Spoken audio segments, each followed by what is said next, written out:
So welcome again in you think. और आज हम कंट्रोल फ्लो को ही कंटिन्यू करेंगे।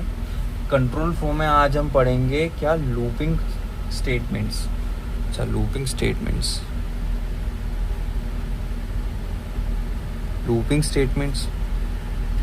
अच्छा, लूपिंग स्टेटमेंट्स में आपको कुछ देखकर, ये नाम सुनकर कुछ पता चल रहा है? लूपिंग स्टेटमेंट्स की कुछ लूप लग रहा है, कुछ कि कुछ फंस चुका है कुछ लूप में। ऐसा आपने कुछ शब्द सुना होगा कि हाँ लूप है, कि हाँ इसको फॉलो कर रहा है, कि अब ऐसा ही लूप चलता रहेगा, ये लूप है। ठीक है, कि वापस वहीं आ जा रहा है, जहाँ जा रहा है वापस वहीं आ रहा है, जहाँ जा रहा है वापस वहीं आ रहा है, ऐसा ही कुछ है। ठीक है, अब अपने वापस टेक्निकल टर्म्स में आते हैं। तो यहाँ पर हमको बेसिकली 3 लूप्स पढ़ने हैं अभी। तो सबसे पहले हम बात करेंगे फोर लूप के बारे में। मैं सीधे एग्जांपल पे आता हूँ। इसमें ज़्यादा कुछ देखना नहीं है, आपको बस लगाना सीखना है कि फोर लूप कैसे लगाते हैं। ठीक है, फोर लूप में क्या है? फोर लूप में ये सिंपल सिंटेक्स है, ये आपका आपने लिखा फोर। उसके बाद आपको एक इनिशियलाइजेशन करना पड़ता है। मैं यहाँ पर एक इनिशियलाइजेशन कर देता हूँ एक वेरिएबल का। मैं मान ले रहा हूँ उसको मैं 1 से इनिशियलाइज़ कर रहा हूँ। ठीक है, आप किसी भी चीज़ से कोई भी नंबर यहाँ इनिशियलाइज़ कर सकते हैं अपने क्वेश्चन के हिसाब से, अपनी रिक्वायरमेंट के हिसाब से। अभी मैं आपको समझा रहा हूँ तो 1 से इनिशियलाइज़ कर दे रहा हूँ। उसके बाद आपको लगाना एक सेमीकोलन।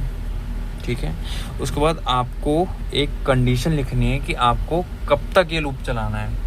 ठीक है, तो मैं, और कंडीशन क्या, इसके बेसिस पे होनी चाहिए। ये जो पहले जो वेरिएबल आपने इनिशियलाइज़ करा है, तो मैं लिखा है यहाँ पर कि कब तक लूप चलाना है, जब तक मेरा आई क्या है, छोटा है या बराबर है 5 के।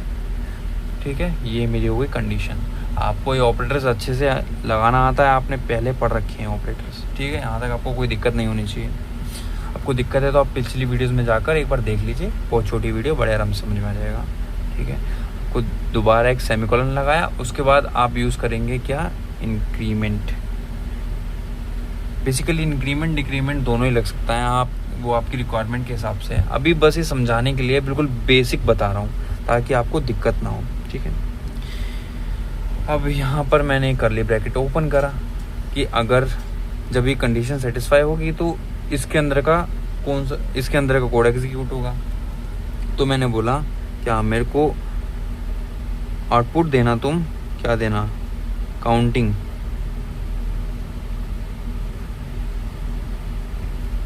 ठीक है ना, काउंटिंग क्या, मेरे को आई प्रिंट कर देना हर बार। अब दोबारा से देखते हैं। ठीक है ना, यहाँ मैंने आई इनिशियलाइज करा 1 से, 1 को असाइन करा। उसके बाद इसने कंडीशन चेक करी, क्या 1 मेरा 5 से छोटा है या बराबर है। हाँ, 1 मेरा 5 से छोटा है। उसके बाद इसने क्या करा, पोस्ट इंक्रीमेंट कर दिया। पोस्ट इंक्रीमेंट का मतलब अब ये 2 हो चुका है, पर जब मैं लूप को ख़त्म करके अगली बार इसके पास आऊँगा तब ये 2 को प्रिंट करेगा। अभी 2 को प्रिंट नहीं करेगा, अभी सिर्फ 1 प्रिंट करेगा। ठीक है, उसके बाद कंडीशन सेटिस्फाई कर रही है तो हम सक्सेसफुली अपने कर्ली ब्रैकेट्स वाले इस कोड के अंदर आ गए। और मैंने आउटपुट लिया क्या, मैंने आउटपुट लिया यहाँ पर काउंट। ये तो स्ट्रिंग है, ये सिंपल एज इट इज़ हर बार इसको लिखेगा। और अभी मेरी आई की वैल्यू 1 थी, तो मेरा जो पहला आउटपुट आएगा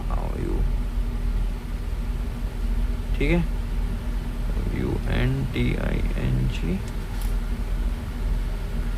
तो अभी मेरा पहली बार में 1 आ जाएगा।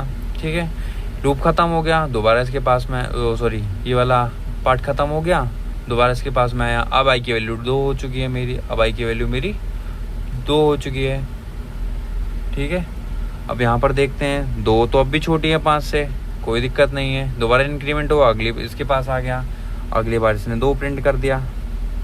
और ऐसे करके प्रिंट करता रहेगा। कब तक प्रिंट करेगा, जब तक मेरी आई की वैल्यू 5 नहीं आ जाती।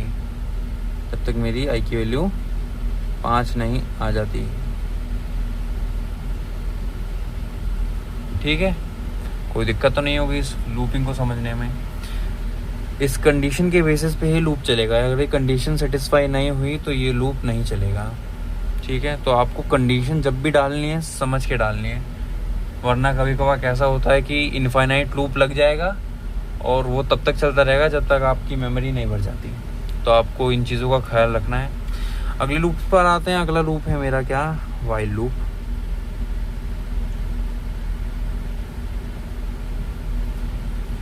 वाइल लूप पर हम आते हैं। अच्छा, अगर आपको फोर लूप समझ में आ गया तो वाइल लूप भी आपको बहुत आसानी से समझ में आ जाएगा, बहुत आसान है।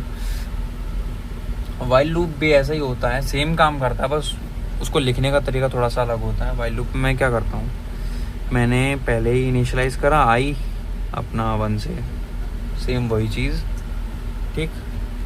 अब मैं बोलता हूँ कि मेरा लूप कब तक चलाओ, मेरा लूप चलाओ वाइल मैंने कंडीशन लगा दी सेम यहाँ पर, जब तक मेरे आई क्या है, छोटा है 5 से, ठीक है। और करना क्या है, ये करली ब्रैकेट्स के अंदर वाला जो कोड है तुम वो एग्जीक्यूट करना। अब मैं क्या लिखूँगा, सेम मैंने जो ऊपर लिखा था, क्योंकि मुझे दिखाना है कि दोनों की वर्किंग सेम है। पर आपको मोस्ट प्रेफरेबल ये होता है कोड्स में, ये बस सीखने के लिए कि हाँ ये भी आना चाहिए। ये भी इस्तेमाल होता है, DSA वगैरह में इस्तेमाल होता है, तो इसको भी देखिए, ठीक है। तो सिंपल आई प्रिंट कर देना,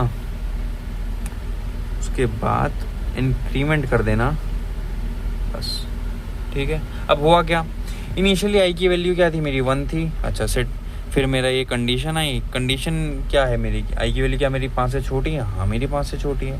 फिर मेरा कर्ली ब्रैकेट्स के अंदर वाले इसमें आ गए, ठीक है, इसमें आ गए। हाँ, इसने मेरा सिंपल पहला आउटपुट प्रिंट करा, पुट,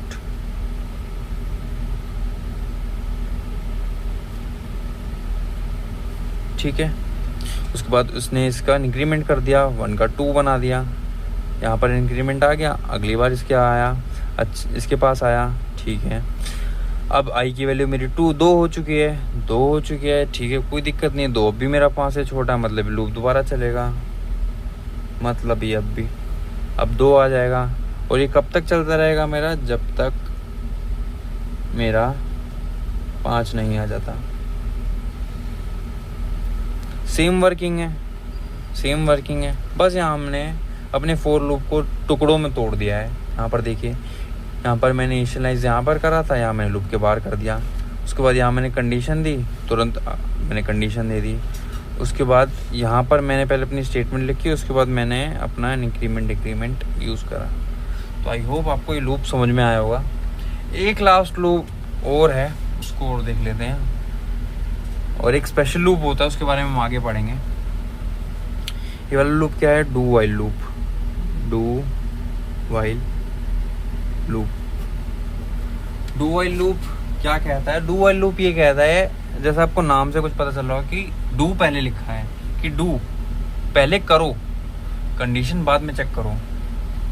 अच्छा ठीक है, देखते हैं कैसे चलेगा। मैं बोलता हूँ क्या, दोबारा से मैं कुछ ऐसे लिखता हूँ कि मेरा इंट आई इक्वल्स टू 1 है। अच्छा, ये उनसे थोड़ा सा अलग है। ये एक ना, इस लूप की एक खासियत है कि भले ही आपकी कंडीशन हो सकता है कि गलत हो, लेकिन आपका लूप एक ना एक बार चलेगा ही चलेगा। पहली कंडीशन आपकी चलेगी ही चलेगी, कि पहले प्रिंट करेगा, उसके बाद कंडीशन चेक करेगा, मतलब और बाद में जब चेक करेगा उसमें भले उसमें गलत आ जाए, ठीक है, कोई दिक्कत नहीं है, लेकिन पहले तो उसने प्रिंट कर ही देगा। मैं लिखता हूँ ज़रा, डू सेम